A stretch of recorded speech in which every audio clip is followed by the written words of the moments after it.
For many years it was hoped biofuels would become the alternative energy source to fossil fuels. But Europe is learning it's not so easy.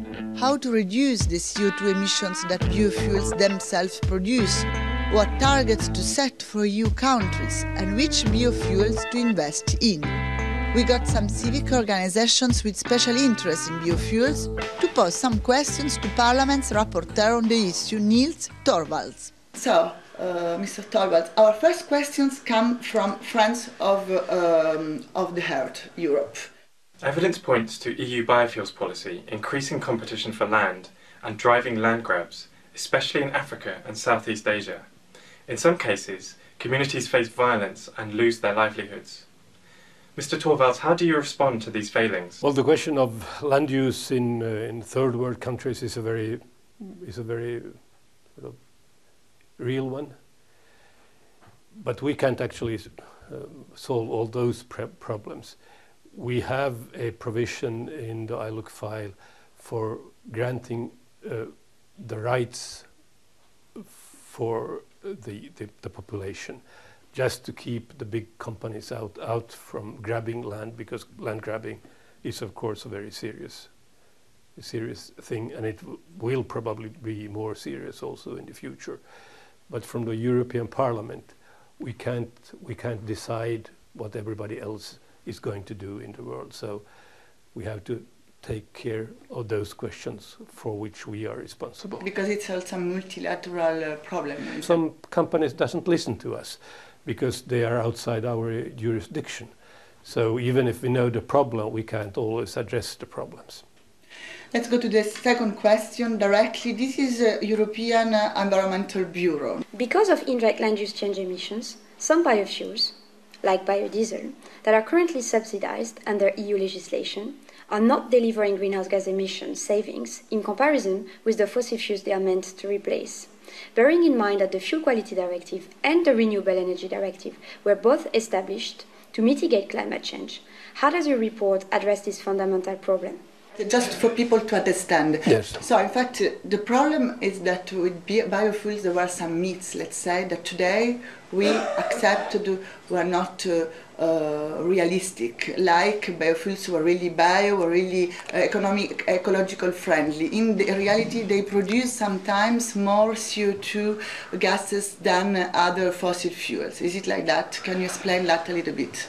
Well, it's a very complicated problem. Yes. And depending on the feedstock you use, you actually could be producing more CO2 or less CO2. So it's a question of feedstock. What kind of feedstock do we use for producing ethanol or biodiesels? And to get this process forward, we need to open up for new technologies. So what are you proposing now in your report? You propose, for instance, some caps, but these are reduced from the current legislations. Why? We are now, I mean, the proposal was before 10%, now we go to 6%. Why? So what we are trying to do is to give those who are invested in old technologies, in bioethanol, a possibility to get some of their money back. At the same time, we are trying to open up for new technology. So this is a very delicate balance. You mentioned bioethanol. We have a question from them. Let's listen to that, and then you can also explain me. You publicly stated that you want first-generation biofuels produced by European farmers phased out after 2020, even the ones that are proven to have low indirect land use change risks. That will cost tens of thousands of long-term jobs. So why propose such a drastic policy? Well, I don't think it's an honest argument, actually. Why? Because we can also create new jobs. It's not just a sort of jobs going away. By applying new technologies, we can create new jobs.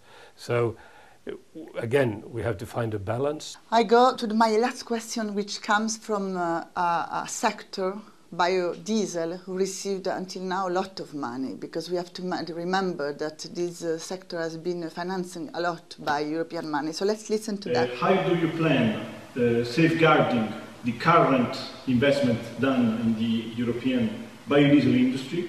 Because if there is an ILUC factor as defined now in the directive, our industry will be dead. What we are facing is very heavy lobbying, where everybody is looking at his or her very narrow interests.